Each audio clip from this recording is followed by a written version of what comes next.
श्री कार्तिक महात्म्य की जय हो। सभी भक्तों का स्वागत है कृष्णा डिवोशन चैनल पर और आप सभी कार्तिक महात्म्य की कथा श्रवण कर रहे हैं। कार्तिक महात्म्य के पिछले वीडियो में हमने श्रवण की थी धर्मदत्त नामक ब्राह्मण की कथा, जिन्होंने कार्तिक व्रत के पुण्य दान से एक राक्षसी का उद्धार कर दिया था। और आज हम कथा को आगे बढ़ाते हैं और आज के प्रसंग में हम श्रवण करेंगे राजा चोल और विष्णुदास की कथा। पिछले भाग की कथा में हमने श्रवण किया था कि धर्मदत्त ब्राह्मण ने देखा कि पार्षदों ने राक्षसी को सुंदर रूप जब उसने ले लिया तो अपने विमान में उन्होंने उनको बिठा लिया है।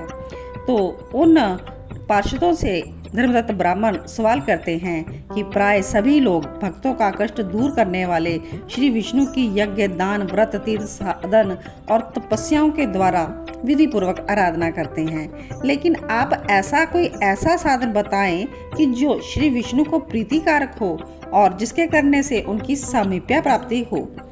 तब उन पार्षदों ने कहा कि हम प्राचीन वृत्तांत का वर्णन करते हैं।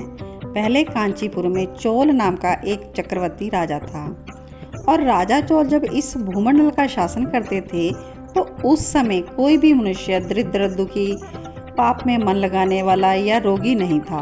उन्होंने इतने यज्ञ किए थे कि जिसकी कोई गणना नहीं हो सकती।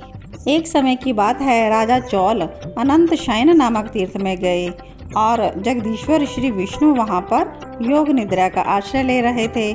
वहां लक्ष्मी रमन भगवान श्री विष्णु जी का राजा ने विधि पूर्वक पूजा की।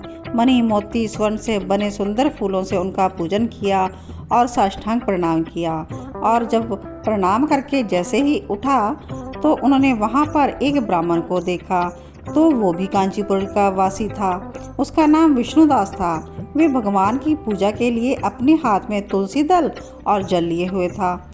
निकट आने पर उस ब्रह्म ऋषि ने विष्णु सूक्त का पाठ करते हुए देवादेव भगवान को स्नान कराया और तुलसी के मंजरी पत्तों से विधिवत पूजा की। राजा चोल ने भगवान की पूजा पहले रत्नों से की थी और वो सब तुलसी पूजा से ढक गई।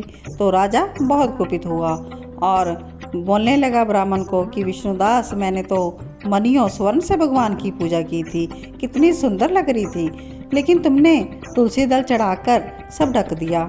बताओ ऐसा क्यों किया? ऐसा लगता है तुम मूर्ख हो, भगवान विष्णु की भक्ति बिल्कुल नहीं जानते हो। तो विष्णुदास बोले कि आपको भक्ति का कुछ नहीं पता राजन, केवल राज लक्ष्मी के कारण आप घमंड कर रहे हैं। तो राजा ने भी कहा, यदि तुम विष्णु भक्ति से अत्यंत गर्व में आकर बात कर रहे हो तो तुमने तो इतनी भक्ति की है, तुम तो फिर भी दरिद्र हो, निर्धन हो और तुमने श्री विष्णु को संतुष्ट करने वाले यज्ञ, दान भी कभी नहीं किए, कोई देवालय भी नहीं बनाया। ऐसी दशा में भी तुम्हें अपनी भक्ति का घमंड है। तो चलो आज यहाँ जितने भी श्रेष्ठ ब्राह्मण हैं तो वो सभी सुन लें कि मैं पहले भगवान विष्णु का दर्शन पाता हूँ या यह, तो इससे आप सभी लोगों को ज्ञात हो जाएगा कि हम दोनों में से किसकी भक्ति सच्ची है। दोनों पार्षद बोले कि यह कहकर राजा चोल अपने राजभवन को चले गए और उन्होंने महर्षि मुद्गल को आचार्य बनाकर वैष्णव यज्ञ का अनुष्ठान आरंभ कर दिया। बहुत से ऋषियों का समुदाय एकत्रित हुआ, बहुत सा अन्न खर्च किया गया, बहुत प्रचुर दक्षिणा बांटी गई और पूर्व काल में गया क्षेत्र में जैसे ब्रह्मा जी ने समृद्धशाली यज्ञ का अनुष्ठान किया था ना, तो उसी प्रकार राजा चोल ने भी महान यज्ञ आरंभ कर दिया। और जो विष्णुदास थे वो वहीं भगवान के मंदिर में ठहर गए और श्री विष्णु को संतुष्ट करने वाले शास्त्रोक्त नियमों का भलीभांति पालन करते हुए सदा ही व्रत का अनुष्ठान करने लगे। माघ और कार्तिक के व्रत, तुलसी के बगीचे की भलीभांति पालन करना, एकादशी का व्रत करना, द्वादश अक्षर मंत्र का जप, गीत, नृत्य आदि मांगलिक उत्सवों के साथ षोडश उपचार द्वारा प्रतिदिन श्री विष्णु की पूजा करने लगे और चलते, सोते, खाते, पीते हर समय उन्हें निरंतर श्री विष्णु का स्मरण बना रहता था।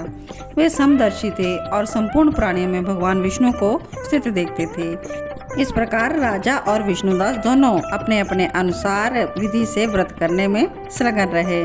तो एक दिन की बात है, विष्णुदास ने नित्य कर्म करने के पश्चात जैसे ही भोजन तैयार किया तो किसी ने उसे चुरा लिया। चुराने वाले पर किसी की दृष्टि नहीं पड़ी। लेकिन विष्णुदास ने जब देखा भोजन गायब है, फिर भी उन्होंने कुछ नहीं कहा और वो भूखे ही रह गए।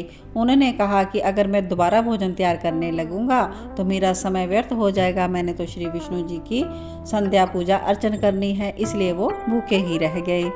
और फिर जब दूसरे दिन उन्होंने विष्णु जी को भोग लगाने के लिए सामान तैयार किया तो वैसे ही पहले की भांति आकर कोई उनका भोजन हड़प गया। इस प्रकार लगातार 7 दिनों तक कोई आकर उनके भोजन का अपहरण करता रहा और विष्णुदास को बड़ा विस्मय हुआ कि भोजन जाता कहाँ है।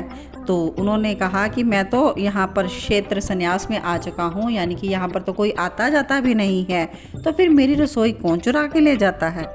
तो यदि मैं दोबारा भोजन बनाना चाहूँ तो मुझे तो बहुत समय लग जाएगा, तो मैं पूजा कैसे छोड़ूं। मैं तो सारी सामग्री विष्णु जी को निवेदन जब तक ना कर लूँ तब तक भोजन नहीं करता, लेकिन प्रतिदिन उपवास करने से इस व्रत की समाप्ति तक तो मैं जीवित भी ना रह सकूँगा।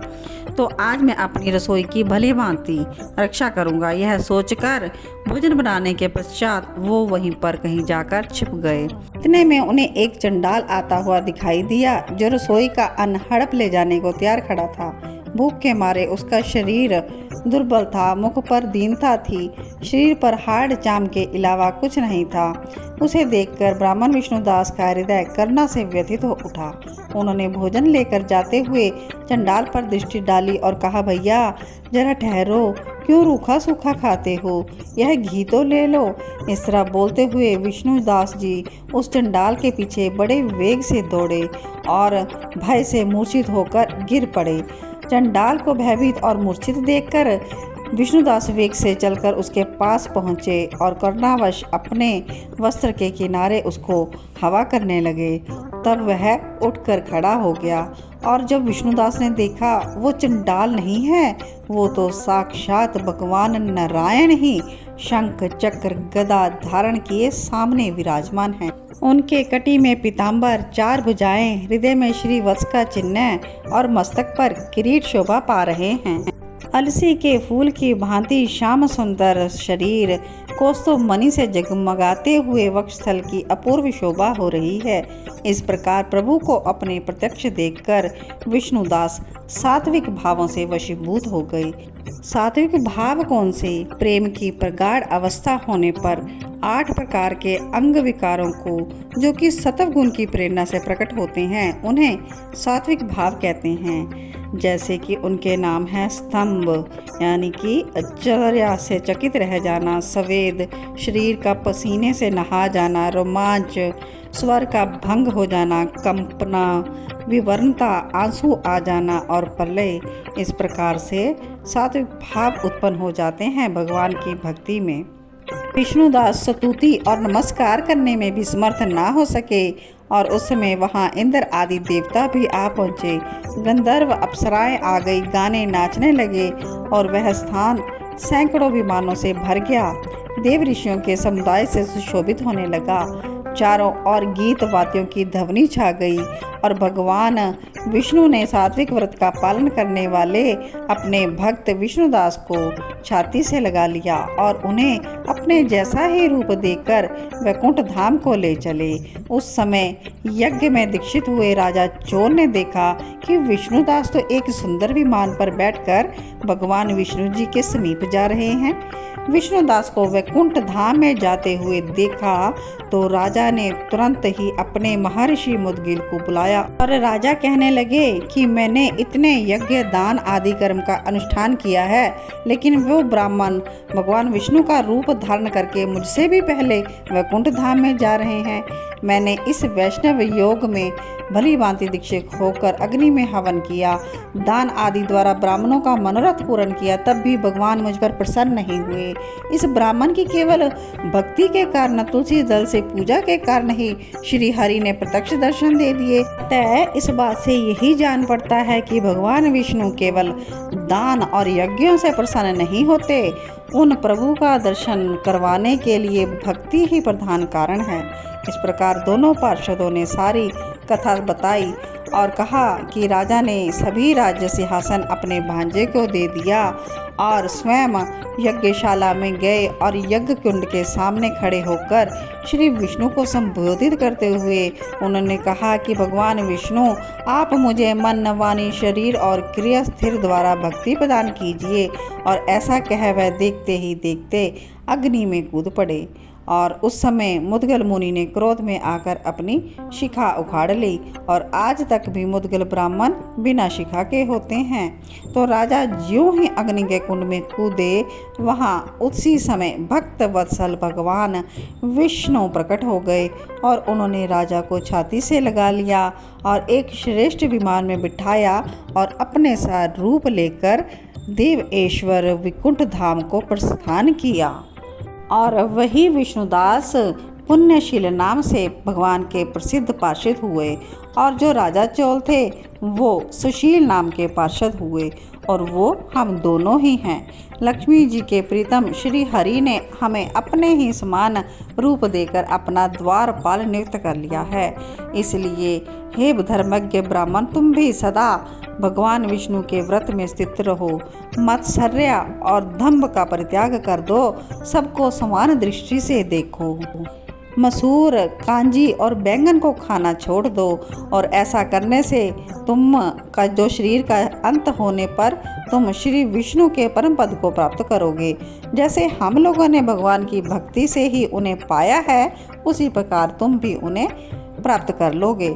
और आपने जन्म से लेकर अब तक श्री विष्णु को संतुष्ट करने वाले व्रत किए हैं और तुमने देखा ही है कि भगवान विष्णु को प्रसन्न करने वाले इस व्रत का जो पुण्य था उसका एक भाग आपने प्रेत योनि में पड़ी हुई उस राक्षसी को दे दिया तो वो कला मुक्त हो गई। इस प्रकार दोनों पार्षद अपनी सारी कथा कहकर विष्णु लोक में चले गए।